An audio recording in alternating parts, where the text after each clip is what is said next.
A'udzubillahi minasyaitonirrajim. Bismillahirrahmanirrahim. Assalamualaikum warahmatullahi wabarakatuh. Bismillahirrahmanirrahim. Ala nikmatillah, la haula wala quwata illa billah. Amma ba'd. Sebelum dimanapun kalian berada, semoga kalian semuanya sehat selalu, sehat pikirannya, sehat hatinya, dan selalu memiliki niat-niat yang baik untuk kedepannya. Berkah alhamdulillah sedulur semuanya.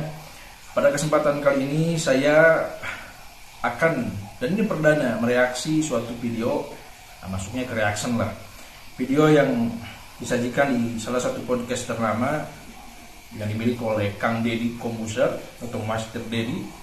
Ya, di situ berbincang dengan lawan bicaranya pesulap merah atau Kang Marcel gitu ya. Saya sepenuhnya sependapat, sepenuhnya mendukung apa yang dilakukan selama itu positif siapapun gitu. Saya sangat mendukung. Dan sini saya akan mereaksi sekaligus sedikit menjelaskan, bukannya saya istilahnya tidak sependapat, sangat sependapat, tapi saya ingin menjelaskan ulang apa yang dibicarakan di menit ke berapa ya, 1 jam lebih 10 ya. Cari aja, yang penting saya ingin membahas di part yang menurut saya ya cukup menarik lah untuk dibahas gitu, dan dijelaskan lebih detail lagi untuk sedulur AHA, terkhususnya para subscriber dan para penonton channel Kang Peri AHA. Semoga menjadi edukasi apa yang direaction pada kali ini gitu ya. Kita langsung saja, saya coba rekam dulu bentar. Oke. Apa bisa jadi mungkin memang nggak ada apa-apa. Oke, pikirannya berarti yang Pikiran. paranoid dan sebagainya. Iya, pikiran dia menyebabkan dia sakit tuh bisa. Bisa bang. Lo tahu ya, gue pernah ngomong di podcast gue kalau nggak salah, kita tuh punya otak di perut.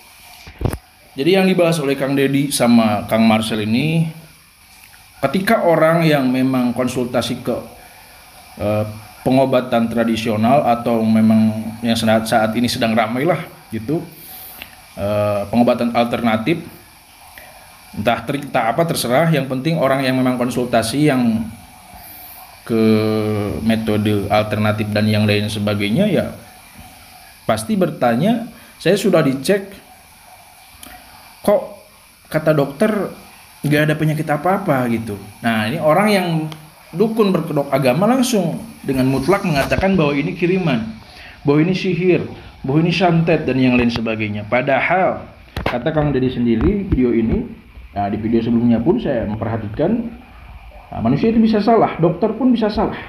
Ketika dokter A dan B itu kadang-kala bisa beda pendapat. Kata dokter A ini penyakit ini, kata dokter B penyakit ini kadang-kala dan sering terjadi malah gitu. Kita lanjut dulu, nanti insya Allah saya bahas lagi. Otak di bagian kita tuh ada sel otak di perut. Gitu. Yes. Serius nanti. Abu fungsinya apa? Second brain kita tuh ada di perut. Dan sel otak di perut. Tapi serius nih. Fungsinya apa kalau di perut? Untuk kontrol pemikiran kita sama. Makanya ketika lu stres dan sebagainya lu bisa sakit mah. Oh, I see. Nah di sini Kang Deddy mengatakan sesuatu yang sangat sebetulnya bisa dikatakan hal yang tidak rahasia lagi gitu. Ini bisa dikatakan banyak orang yang sudah paham sebetulnya, termasuk insya Allah saya paham. Yang dikatakan Kang Deddy itu di sini sebetulnya di perut, kalau di energi sendiri, titik-titik energi pembangkit cakra atau titik energi yang dari pernapasan itu memang dari di bawah perut gitu. Dari bawah perut sampai ke sini, bahkan sampai ke sini. Nah, terjadilah sesuatu yang luar biasa. Itu dari olah pernapasan dan yang lain sebagainya. Titik-titik energi yang terkandung dari bawah sini gitu. Nah, itu bisa mempengaruhi pikiran. Itu. Ini kita bahas lagi, kita lanjut lagi.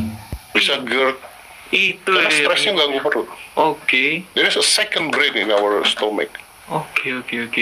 Nah, dan kadang-kadang otak kita tuh bisa memerintahkan sesuatu yang badan kita menjadi sakit, itu bisa. Iya, gitu. iya benar. Bahkan yang kayak Nah intinya sering terjadi ya, orang yang menyangka bahwa dirinya disihir, disantet, padahal dia tidak memiliki penyakit apa-apa. Karena pikirannya meyakini dengan kuat, otomatis tubuh merespon juga sakit, maka terjadilah penyakit. Nah, maka untuk itu hati-hati dengan yang namanya pikiran, kata saya juga. Nah, sering saya katakan semoga kita selalu diberikan kesehatan, sehat pikirannya, sehat hatinya. Ya itu yang sedang dijelaskan di sini gitu. Ya.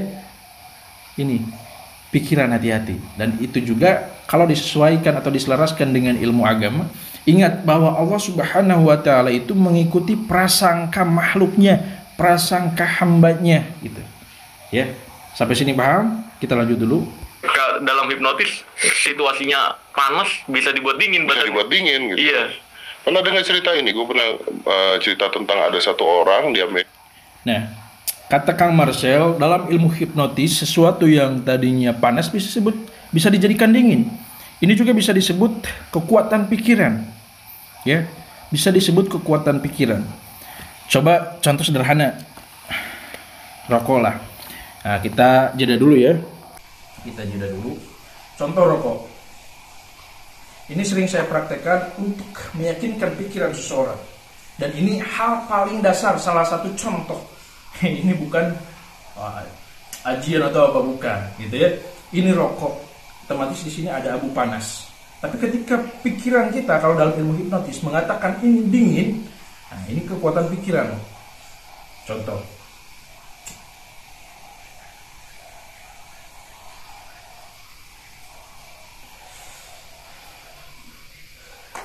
Ini abu panas, ya. Ini abu panas. Tapi ketika pikiran kita dengan yakin dan mengatakan bahwa ini dingin,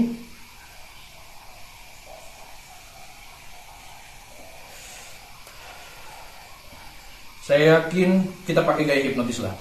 Ketika kamu merasakan panas, waduh. Coba pikirkan bahwa ini dingin. Sekali lagi, ketika kamu merasakan panas, coba yakini bahwa itu dingin. Oke, paham? Bahwa itu dingin. Ya, ini abu panas. Cuman kamu harus mengatakan ini dingin. Semakin panas, semakin dingin. Ya. Ini contoh dasar sederhana. Semakin panas, semakin dingin. Coba kita isep dulu. Semakin panas, semakin dingin. Bebas, mau ke arah mana aja. Ya. Coba kita matikan. Semakin panas, semakin dingin. Saya yakin ini sangat dingin. Coba katakan lagi, ini sangat dingin. Ya.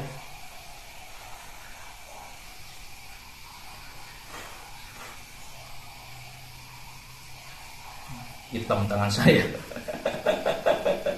Semakin panas, semakin dingin, ya. Hitam tangan saya. Ini sebetulnya kekuatan pikiran. Ya, semakin kamu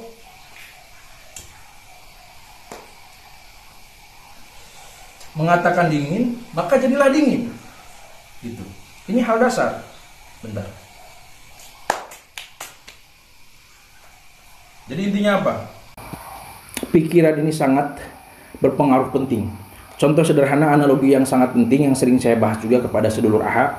Ada orang yang dikejar dengan anjing galak nih. Ada pagar. Orang dengan ketakutan. Dia berlari sekencang mungkin. Tapi ada pagar. Tapi di belakang ada anjing. Yang tadinya tidak bisa loncat setinggi itu, jadi bisa.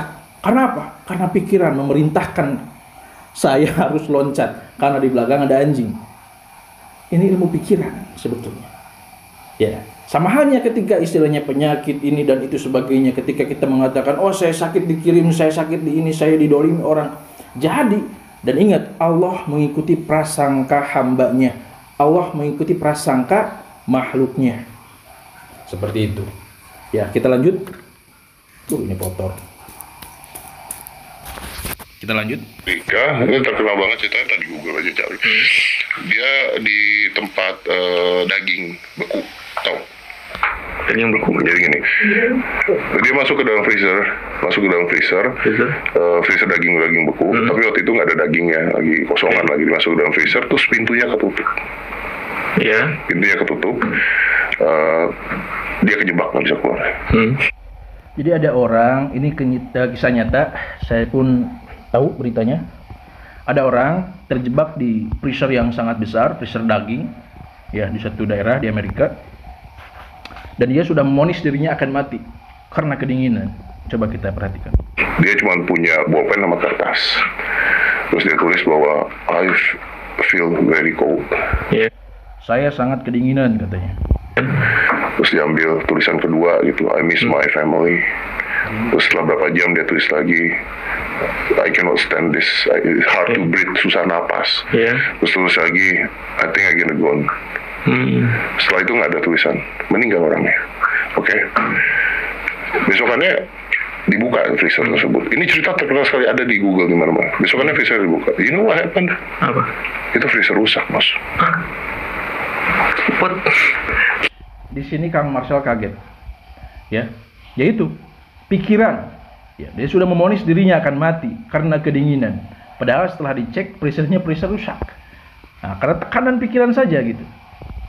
Seriusan ini kejadian? Ya, sekali. Kau kan udah cerita ya? Iya. Ya, itu freezer rusak. Freezer rusak? Yes. But dia matinya dehidrasi. Oke. Hipotermia. Kedinginan. Karena dia yakin Because he believe it's very cold. Iya, betul. I see. Shit, how our mind is so powerful seperti itu. Kekuatan pikiran itu sangat luar biasa. Ya, dia mempercayai bahwa dia terkurung di ruangan istilahnya yang sangat dingin, freezer es. Ya, freezer daging maksud saya. Otomatis kan sangat dingin, ruangan yang besar. Dan dia mati gitu.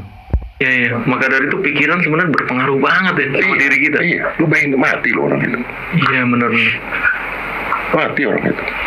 I see. Terus ada satu pemain softball juga di Amerika terkenal. Gue tuh selalu lupa namanya, tapi kalian cari aja di Google. Jadi dapat surat dari dokter kalau dia tuh kena cancer atau apa gitu. Dia kena penyakit jantung. Terus umurnya itu nggak lama lah intinya. Terus dia bilang sama teman-temannya, umur gue tuh nggak akan lewat 30 tahun lah. Nanti nih di tanggal segini gue akan tanding. After gue tanding, gue mati nggak apa-apa. Dan dia tanding, menang, mati habis itu. Setelah dilihat ternyata hasil penyakit jantung dia itu ketukar sama temannya.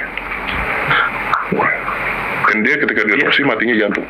Oke, karena keyakinan sendiri. Because he believe. Karena keyakinan sendiri.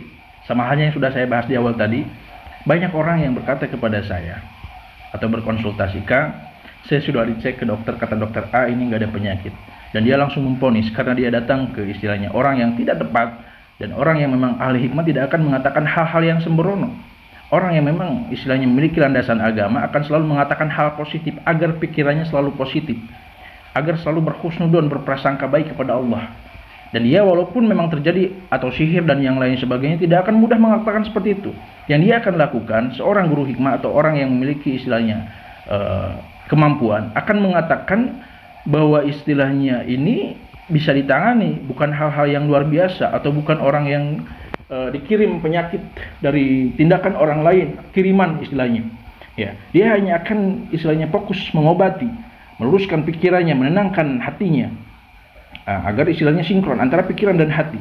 Untuk itu ketika memang istilahnya itu dari sihir, contohnya dia hanya akan mengobati dengan sesuatu yang memang sudah ada keilmuannya gitu. Contoh air yang didoakan atau ruqyah dan yang lain sebagainya. Dia sudah serta-merta langsung memponis gitu. Ya, itu harus hati-hati. Kita lanjut dulu. Belief system manusia itu berpengaruh, makanya bisa merubah kenyataan ya. Iya betul. Ya, cara berpikir ini bagi yang belum tahu nih ya, nggak apa-apa share ya. Iya, sure. Ada 5 belief system manusia. Cara berpikir akan merubah tindakan, tindakan akan merubah kebiasaan, kebiasaan akan merubah karakter, karakter akan merubah kenyataan. Prosesnya. Jadi cara berpikir dulu nih yang penting. Sama kayak ini, kalau orang percaya ini buat pelet, ya udah. yang tadinya nggak berani ngajak kenalan cewek, tindakan berubah ya, jadi berani. Yang tadinya diem-diem aja, jadi bergaul. Ya. Karena dia pede. Karena dia pede, yang berubah itunya. Iya. Nah, banyak juga kasus seperti ini. Padahal jelas-jelas kalau dalam hukum syariat aturan agama Islam tidak boleh. Ini nanti masuknya ke takabur.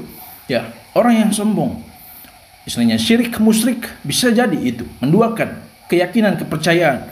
Padahal hal yang paling baik, sandaran terbaik itu hanya kepada Allah. Cukup dengan doa. Contoh kita menyukai seseorang, cukup dengan doa meminta kepada Allah. Ya, bersandar kepada Allah. Kalau dalam aturan syariat atau ilmu hikmah sendiri ada doanya. Gitu. Dan ketika orang memang bersandar kepada Allah dan itu tidak terjadi, contoh kita menginginkan atau ingin berpasangan dengan seseorang, ya ingin menikah dengan seseorang, ingin memiliki jodoh dengan seseorang yang kita mau, dan itu tidak terjadi, orang yang bersandar kepada agama, tentunya kepada Allah Subhanahu wa taala, dia akan selalu berhusnudzon walaupun tidak terjadi, dia akan berprasangka baik. Oh, mungkin ini kata Allah. Nah, belum tentu gitu. Kata Allah istilahnya, kata kita baik belum tentu kata Allah gitu. Mungkin ada hikmah di balik ini semua. Itu jadi tidak memaksakan. Ya, jangan sampai kita dengan jimat. Banyak soalnya, ya. Ini jimat untuk ini hasil penarikan untuk ini dan ini. Padahal ini hanya yakin, kepercayaan dari pikiran yang tadinya tidak berani jadi berani gitu. Jimat. Wah, saya istilahnya udah dapat jimat ini gitu. Udah pede gitu. Itu kebanyakan kayak gitu. Rusak gitu. Apalagi kalau orang yang memang beragama Islam, hati-hati gitu. Ya. Jadi pikiran ini sangat berpengaruh dalam istilahnya kehidupan. Ini saya memberikan sedikit hikmah kehidupan. Contoh, ada orang 1000 orang mengatakan kamu ini gagal, kamu ini tidak akan mungkin mampu, kamu ini istilahnya orang yang sudah gagal lah, istilahnya hal-hal negatif yang disampaikan oleh orang. Dan 1000 orang mengatakan itu kepadamu. Dan kamu merespon itu, oh iya saya gagal. Otomatis pikiran itu merespon dan tersalurkannya kepada alam bawah sadar. Ya, dan itu akan terjadi. Oh saya gagal, udah. Tapi ketika orang 1000 orang mengatakan kamu gagal, kamu tidak berhasil, kamu tidak akan mampu, tapi pikiran kamu selalu yakin, saya masih bisa, saya akan terus berusaha, saya akan berdoa kepada Allah dan saya akan berikhtiar, berusaha mengejar apa yang saya mau dengan cakupan ruang lingkup positif. Tidak akan berpengaruh 1000 orang pun mengatakan kamu gagal, tapi kamu yakin bisa, ya bisa. Dan ingat, Allah sekali lagi, Allah mengikuti prasangka makhluknya. Allah mengikuti prasangka hambanya. Seperti itu. Kita lanjut. Betul. Makanya kita sebagai manusia tuh harus pakai logical thinking lah kadang-kadang. Iya, betul. Pakai berpikir secara logika. Iya. Untuk hal-hal yang seperti itu ya wajib banget sebenarnya. Jangan asal percaya aja gitu loh. Ya, jadi seperti itu ya videonya. Saya cukup reaksi sampai situ lah. Karena ini ada nilai hikmah sangat penting, dan untuk Kang Marcel ya entah didengarkan entah tidak, saya bikin konten ini juga apa yang saya mau aja gitu. Kadang-kala apa yang saya sajikan itu tidak sesuai dengan isi. Contoh isinya cara membuka mata batin, tapi isinya saya luruskan. Kang kok judulnya ini tapi isinya gini Kang. Jadi gini, banyak di luar sana orang yang mempercayai mata batin itu dibuka dan kita bisa melihat jin, setan dan yang lain sebagainya. Padahal orang yang bisa melihat setan, ya itu gangguan, itu penyakit kalau dalam Islam, harus diruqyah, harus dibersihkan dengan doa-doa hikmah yang memang baik, tidak dengan trik. Ingat, tidak dengan trik. Kalau dengan trik, wah pengisian udang, ini penarikan, ini pembersihan, trik ini, trik itu, wah ini malah nambah penyakit gitu. Jadi harus hati-hati juga, ya. Jangan sampai kita mudah percaya, jangan sampai mudah terpedaya. Wajib kita paham landasan aturan agama Islam bagi yang beragama Islam. Jangan mudah istilahnya menonton ini karena itu, wah jadi percaya. Contoh banyak orang yang mempercayai membuka mata batin itu untuk ini jadi suatu kelebihan, padahal itu penyakit. Kalau dalam channel Kang PDH, channel saya, contoh cara membuka mata batin tapi isinya saya meluruskan mata batin itu apa. Mata batin itu kalau dalam ruang lingkup aturan syariat Islam untuk membuka mata hati, kepekaan diri. Untuk apa kegunaannya? Banyak itu. Sudah saya jelaskan di video saya tentang pembahasan mata batin. Jadi tugas saya pun meluruskan gitu. Dan jangan sampai kita merasa di atas orang lain. Apalagi kalau ada orang yang mengatasnamakan ahli hikmah atau orang yang memang membawa nama agama, tapi mengatakan kamu tidak tahu siapa saya. Waduh, ini sudah melenceng. Gitu. Ya, jangan sampai kita merasa di atas orang lain. Jangan sampai kita merendahkan orang lain, bahwa orang lain ada di bawah saya. Hati-hati. Kita lanjut istilahnya ke pembahasan yang inti dan pembahasan yang sudah kita reaction, saya reaction dan kita tonton bersama, bahwa pikiran harus sehat, hati-hati, karena Allah mengikuti prasangka seorang hamba. Allah mengikuti prasangka makhluknya. Hati-hati dengan pikiran, jangan sampai kita mudah dibodohi. Jadi kalau mau belajar mengenai ilmu kebatinan, ilmu kanuragan, ilmu spiritual, cari guru hikmah yang baik, yang memiliki guru, ke gurunya lagi, sanadnya jelas, aturan agamanya tuntas, tidak menyalahi aturan syariat Islam. Ini yang benar. Ya. Tugas saya untuk saling mengingatkan. Tugas kalian pun sama, untuk saling mengingatkan. Tidak ada manusia yang sempurna. Mari sama-sama untuk saling mengingatkan. Pada dasarnya setiap orang insya Allah, dan saya yakin, memiliki sisi baik. Mungkin saat ini orang siapapun oknumnya sedang gelap, mungkin sedang tergelincir dengan nafsu yang dimilikinya, dengan keilmuan yang dimilikinya. Jadi dia tergelincir, merasa dia hebat dan yang lain sebagainya. Jadi mari sama-sama untuk saling mengingatkan. Mungkin hanya itu yang dapat saya sampaikan. Jika ada kehilapan penyampaian yang saya sampaikan, saya mohon maaf, saya pun makhluk biasa, sama aja. Yang mungkin pasti ada hilaf. Dan jika ada kebaikan dari video yang saya sajikan ini, semuanya itu murni datangnya dari Allah Subhanahu wa taala. Saya tutup. Akhirul kalam, wabillahi taufiq wal hidayah. Wassalamualaikum warahmatullahi wabarakatuh. Salam seduluran.